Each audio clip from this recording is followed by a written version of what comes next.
Tariq Rehman from the Beconhouse National University, Lahore.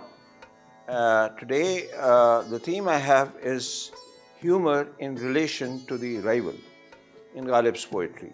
There's a lot of humor, of course, in Ghalib, so this is in relation to the rival. So the ghazal is 117 and the couplet is 4.